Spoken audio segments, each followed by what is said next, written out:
Good morning class. Welcome to step by step classes 103। आज की हमारी क्लास 7 की मैथ्स है, जिसमें हम लोग आज चैप्टर 2 को कवर करेंगे। फर्स्ट चैप्टर इंटीजर्स थी जो हम लोगों ने कवर कर लिया था। आज की हमारे सेकंड चैप्टर है क्लास 7 के मैथ की, दैट इज़ फ्रैक्शन। तो आइए समझते हैं फ्रैक्शन को और इसके पार्ट्स को और इस पर कुछ रिलेटेड क्वेश्चंस को। तो स्टार्ट करते हैं। What is fraction? तो फ्रैक्शन होता क्या है? फ्रैक्शन डैट मीन्स सर भिन्न होता है। तो भिन्न कहते किसको है? तो फ्रैक्शन की सबसे पहले डिफाइन को फॉलो करते हैं। What is the definitions of fraction? तो if a number is written in the form of p by q बोलिए, या n by d के फॉर्म में अगर कोई नंबर लिखा हो, वेयर जहाँ पे वो p और q जो होगा आपका होल नंबर होना चाहिए, that is whole number, so it is fraction. यानी फ्रैक्शन क्या है? तो फ्रैक्शन एक ऐसा नंबर है जिसे p बाई क्यू के फॉर्म में लिखा जाता है, या तो n बाई डी के फॉर्म में लिखा जाएगा, और जहाँ पे आपके n बाई डी जो होंगे वो हमेशा होल नंबर होंगे। Whole number that means the number which is starting from zero and natural number along with zero, all the natural number are called whole number. तो फ्रैक्शन क्या होता है? जब किसी नंबर को p बाई क्यू के form में, suppose मैंने एक नंबर ले लिया 2/3, तो ऊपर वाले को हम लोग n बोल सकते हैं, नीचे वाले को d, where n is called numerator, NUMERATOR, and d is called denominator. Numerator that means अंश एंड डेनोमिनेटर दैट मीन्स हर। यानी जब किसी नंबर को अंश बटा हर के रूप में कहा जाता है तो उसे हम लोग भिन्न कहते हैं जब लिखा जाएगा। लेकिन ये ध्यान रखना है कि कभी भी आपका डेनोमिनेटर क्या नहीं होना चाहिए? ज़ीरो नहीं होना चाहिए। यानी डेनोमिनेटर अगर कभी ज़ीरो हो गया तो वो क्या हो जाएगा? अनडिफाइंड हो जाएगा, just like as rational number. तो रेशनल नंबर जब हम क्लास 8 में आएंगे तो पढ़ेंगे। आप इसे दूसरे शब्दों में ऐसे कह सकते हैं कि फ्रैक्शन होता क्या है? A part of whole is called fraction. यानी किसी भी भिन्न का, यानी किसी भी पूर्ण संख्या का उसका एक हिस्सा क्या कहलाता है? भिन्न कहलाता है। एग्जाम्पल के तौर पे कह सकते हैं कि सर यहाँ पे 3 रोटी थी, उसका 2 हिस्सा मैंने खा लिया, तो बच कितना गया? तो इसमें से 1 हिस्सा, तो हम ये कह सकते हैं कि 3 का ये 2 पार्ट है, यानी सेकेंड पार्ट ऑफ थर्ड कह सकते हैं। 3 का 2 पार्ट है। तो किसी भी होल नंबर का एक हिस्सा क्या कहलाता है? भिन्न कहलाता है। अगर आप ऐसे लिखना चाहें 10 पार्ट ऑफ 12, यानी 12 का 10 पार्ट निकाल लिया गया है, तो रिमाइंडर कितना बचता है आप बता सकते हैं। तो ये थी फ्रैक्शन। आइए फ्रैक्शन को समझते हैं कि फ्रैक्शन कितने टाइप्स के होते हैं। तो टाइप्स ऑफ फ्रैक्शन, सबसे पहले पढ़ते हैं डेसिमल फ्रैक्शन को। एक बच्चे ने पूछा सर कि डेसिमल फ्रैक्शन क्या होता है? We have here this fraction first time. तो डेसिमल फ्रैक्शन कुछ नहीं है। Decimal that means a number which in the form of point या डेसिमल के फॉर्म में है, उसको आप फ्रैक्शन के तौर पे कैसे लिख सकते हैं? तो बोलेंगे when a fraction is written in the form of p by q या n by d, आप अगेन ले सकते हैं, बट वेयर q यानी डेनोमिनेटर जो होगा is always in the form of like 10, 100, 1000 या 80। यानी सर जब कोई फ्रैक्शन डेसिमल फ्रैक्शन में है, सपोज एनीवन इज राइटिंग 3.0, इसको अगर हम फॉर्मेट फ्रैक्शन के तौर पे लिखे तो हम लिख सकते हैं सर 30/10। तो जब आप देखें तो ये इसका that is numerator and that is denominator, where the denominator in the form of 10 अगर again there is another question that is 0.03, इसको मैं अगर फ्रैक्शन के तौर पे लिखूँ, it will be 3/100. Here that is n and here that is d. When the denominator in the form of 100, 10, that fractions are known as decimal fraction. I hope so आपको ये समझ में आ गया हो। आते हैं जस्ट इसका एक अपोजिट है या रेसिप्रोकल बोल सकते हैं उस फ्रैक्शन का, that is vulgar fraction. That is vulgar fraction. Vulgar fraction क्या होता है? When a fraction is written in the form of p by q, where q is not, जो डिनोमिनेटर है हमेशा is not in the form of, नहीं होना चाहिए, किस फॉर्म में नहीं होना चाहिए? इन द फॉर्म ऑफ 10, 100, 1000 etc. यानी जब किसी भी डिनोमिनेटर का, किसी भी फ्रैक्शन का अगर डिनोमिनेटर इन सब के फॉर्म में नहीं है उसका डिनोमिनेटर, तो वो फ्रैक्शन क्या कहलाएगा? Vulgar fraction. For an example अगर मैं लिख दूँ 2/11, 3/12, अगर 5/10 अगर मैंने लिख दिया तो ये बल्गर फ्रैक्शन नहीं होगा. बट इस क्योंकि इसका डिनोमिनेटर किसके फॉर्म में आ गया? 10 के, तो ये क्या है? Decimal fraction. अगर किसी का डिनोमिनेटर इसके अलावा किसी फॉर्म में है तो वो क्या कहलाएगा? Vulgar fraction. अब आते हैं इसके अगले फॉर्म के बारे में कि अगला टाइप इसका क्या है. आइए अब इसके थर्ड पार्ट को पढ़ते हैं. थर्ड पार्ट फ्रैक्शन का, what is the third form of fraction? That is proper fraction. Proper fraction. What is proper fraction? A fraction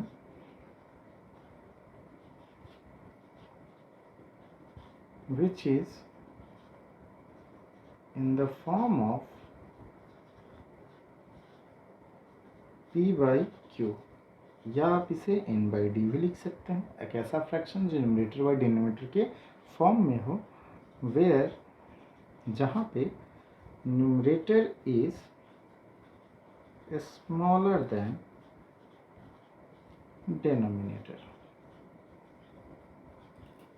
एक ऐसा फ्रैक्शन, एक ऐसा भिन्न जो n by d के रूप में लिखा हो, लेकिन जिसका अंश जो होगा हमेशा हर से छोटा होगा.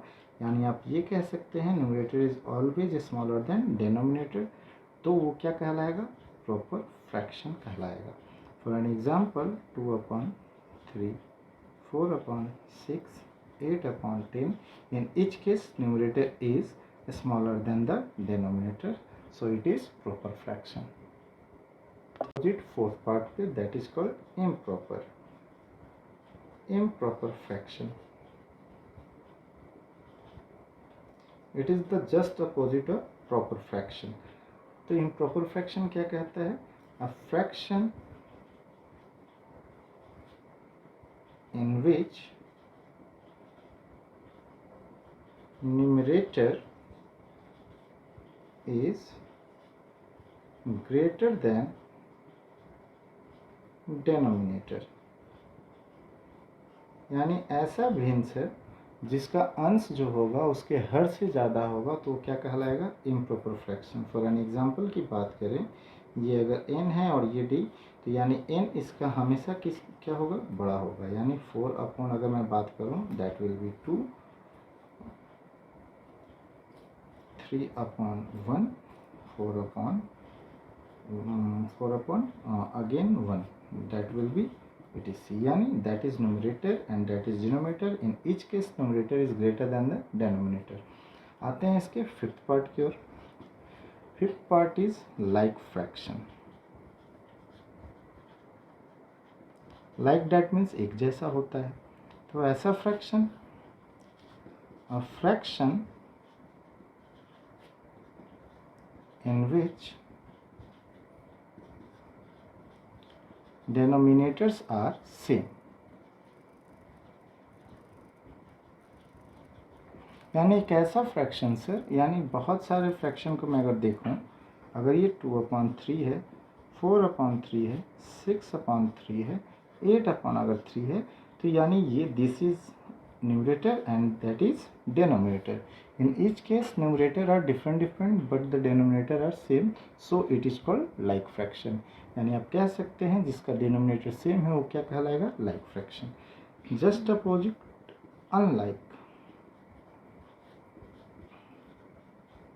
unlike fraction. What is unlike fraction? A fraction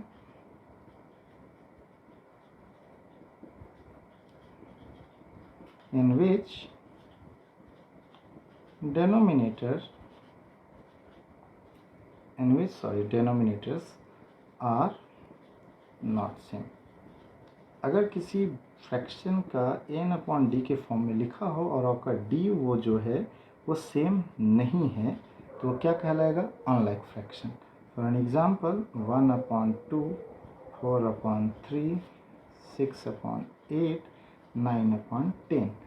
In this case different numerator and different denominators are given, so that is unlike fraction.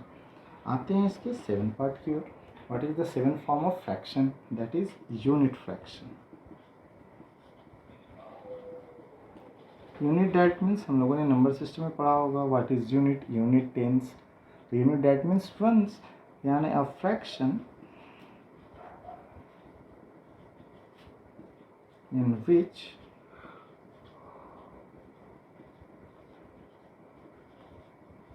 numerator is always 1. ऐसा फ्रैक्शन जिसका न्यूमरेटर हमेशा क्या रहता हो. अगर ये n/d के रूप में अगर कोई फ्रैक्शन लिखा गया है तो उसका न्यूमरेटर इच केस में क्या होना चाहिए, 1 होना चाहिए. यानी 2 में अगर 4 लिख दूँ तो here numerator is 2, but in this case 1/8 that is numerator is 1 upon 1/3, 1/10. This all are the examples of unit fraction. आते हैं इसके अगले पार्ट में. Now the 8th part of fraction is mixed fraction. MIXED, mixed fraction. The name that is mixed, that means यहाँ पे दो fraction क्या होंगे, आपस में मिले जुले होंगे. यानी a fraction is called mixed fraction in which a whole number is written with proper fraction. यानी जब प्रॉपर फ्रैक्शन को किसी होल नंबर के साथ लिखा जाता है तो आपका क्या कहलाता है, मिक्स्ड फ्रैक्शन, यानी मिश्रित भिन्न कहा जाता है उसे. आइए समझते हैं. 2 एक होल नंबर है एज वेल एज एक नेचुरल नंबर भी है. यानी सारे नेचुरल नंबर होल नंबर हो सकते हैं बट होल नंबर सारे नेचुरल नंबर नहीं हो सकते हैं. क्यों? क्योंकि नेचुरल नंबर में 0 नहीं होता है लेकिन होल नंबर में 0 होता है, इसलिए 0 नेचुरल नंबर नहीं है. बट 2 नेचुरल नंबर भी है और होल नंबर भी है. तो जब एक होल नंबर को प्रॉपर फ्रैक्शन के साथ, यानी प्रॉपर फ्रैक्शन क्या होता है, तो प्रॉपर फ्रैक्शन जिसका न्यूमरेटर कम होता है डिनोमिनेटर से. तो फॉर एन एग्जांपल 3/5 लिख देता हूँ. तो आप इसे कह सकते हैं मिक्स फ्रैक्शन. तो इसको सॉल्व कैसे करते हैं सर, 2 होल 3/5. इसको क्या पढ़ते हैं, 2 होल 3/5. ये मिक्स फ्रैक्शन है. तो इसको सिर्फ प्रॉपर फ्रैक्शन और ये होल फ्रैक्शन है. जब इसको सॉल्व करेंगे तो ये बन क्या जाता है, तो ये चेंज हो जाता है इम्प्रॉपर फ्रैक्शन में. आइए देखते हैं कैसे ये चेंज होगा. तो चेंज करने के लिए सबसे पहले होल नंबर को डिनोमिनेटर के साथ आप इंटू करेंगे. आफ्टर डेट जो रिजल्ट आएगा उसको उसके ऊपर वाले न्यूमरेटर में आप ऐड कर देंगे. That means 5 2 10 and 3 13/5. आप देख सकते हैं इन केस में न्यूमरेटर क्या है, ज़्यादा है डिनोमिनेटर से. तो जब न्यूमरेटर ज़्यादा होता है डिनोमिनेटर से तो क्या कहलाता है, इम्प्रॉपर फ्रैक्शन कहलाता है. आइए इसके अगले पार्ट को देखते हैं. इसका अगला पार्ट है that is equivalent fraction. Equivalent fraction को देखते हैं इसका. यानी a fraction in which the values of all the fractions are same। अगर कोई ऐसा भिन्न जो n/d के रूप में लिखा हुआ हो और उसके साथ अगर कोई और भी भिन्न है जो n/d के रूप में लिखा हो, जब उन दोनों को फॉर्म में चेंज करेंगे तो दोनों का वैल्यू अगर सेम है तो क्या कहलाएगा? इक्विवेलेंट कहलाएगा। फॉर एन एग्जांपल की बात करते हैं, 4/6 एक फ्रैक्शन है जो n/d के फॉर्म में लिखा गया है। एक अनदर मैं इसको शॉर्ट कर दूं स्टैंडर्ड फॉर्म में तो इट विल बी 2/3, यानी आप इसे लिख सकते हैं सर दैट इज 2/3 फ्रैक्शन है। एक दूसरा फ्रैक्शन जो लिखा हुआ है दैट इज वो लिखा हुआ है 10/30। तो क्या ये इसके इक्विवेलेंट है? तो सर अगर मैं चेक करूं तो 5 2 जा 10, 5 6 जा 30, तो सर ये इसका n है 2 और इसका डिनोमिनेटर है 6, तो ये इसके इक्विवेलेंट नहीं है। बट अगर मैं कह दूं कि 4/6 और मैं कह दूं कि 8/12 क्या एक दूसरे के इक्विवेलेंट है? तो sir it will B also 2/3 and it will B 4 times 2 और 4 3 is 12, so 2/3 and 2/3 are equal। so ये 4/6 8/12 का क्या है? इक्विवेलेंट है। Equivalent is just like equals to. तो ये थी इक्विवेलेंट फ्रैक्शन। तो अब आते हैं इसके 10th पार्ट पे। इसका 10th पार्ट इज रेसिप्रोकल।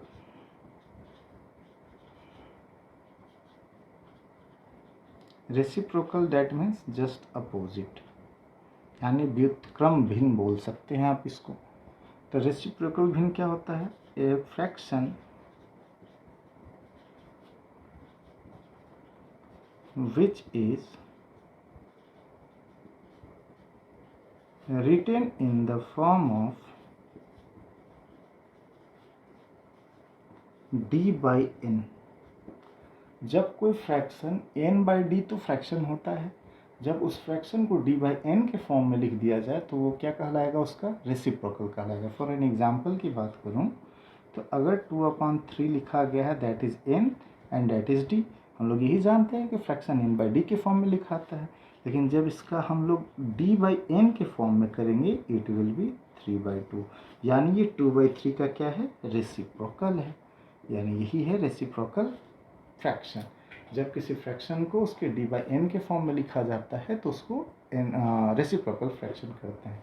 तो ये थी 10th पार्ट, जिसमें से जनरली आपको 7 पार्ट्स ही पढ़ना होगा। That is starting from proper, improper, like, unlike, and आते हैं कुछ क्वेश्चंस की ओर।